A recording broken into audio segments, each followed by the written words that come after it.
X account থেকে নারীদের নিয়ে অশোভনীয় পোস্ট প্রকাশ হওয়ার পর থেকেই বিপাকে পড়েছে বাংলাদেশ জামাতে ইসলামী। শুরু থেকেই অ্যাকাউন্ট হ্যাক হয়েছে বলে দাবি করেছে দলটির দায়িত্বশীলরা। এ ঘটনায় জড়িত আছে বঙ্গভবনের কোনো কর্মকর্তা, এমন অভিযোগও ছিল তাদের। তবে এবার এই অভিযোগই নিল বাস্তব রূপ। জামাতের অভিযোগের ভিত্তিতেই তদন্তের মাধ্যমে বঙ্গভবনের এক কর্মকর্তাকে আটক করেছে ঢাকা মহানগর গোয়েন্দা পুলিশ।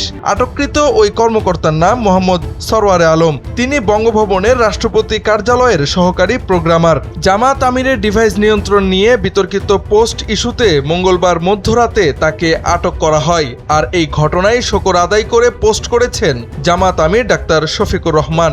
নিজের ভেরিফাইড ফেসবুক অ্যাকাউন্টে লিখেছেন, আলহামদুলিল্লাহ, আমার ভেরিফাইড এক্স আইডি যেখান থেকে হ্যাক হয়েছিল সেই সংশ্লিষ্ট ব্যক্তিটি আইন শৃঙ্খলা রক্ষাকারী বাহিনীর হাতে আটক হয়েছে। আমি আশা করি এখন ন্যায় বিচারটাও পাবো এবং তা খুবই প্রয়োজন।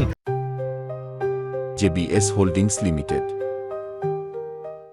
দেশে সাইবার অপরাধ নিয়ন্ত্রণ ও আসন্ন নির্বাচনকে সুষ্ঠু করার পক্ষে এ ধরনের আইনি উদ্যোগের কোনো বিকল্প নেই। শাস্তি নিশ্চিত হলে অনেকেই সাবধান হয়ে যাবে। এ ঘটনা থেকে অনেকেরই শিক্ষা হবে বলে মন্তব্য করেন তিনি। আইন শৃঙ্খলা রক্ষাকারী বাহিনীকে ধন্যবাদ জানিয়ে আইনের বাস্তব প্রয়োগ দেখার জন্য অপেক্ষার কথাও জানান জামাতের শীর্ষ এই নেতা।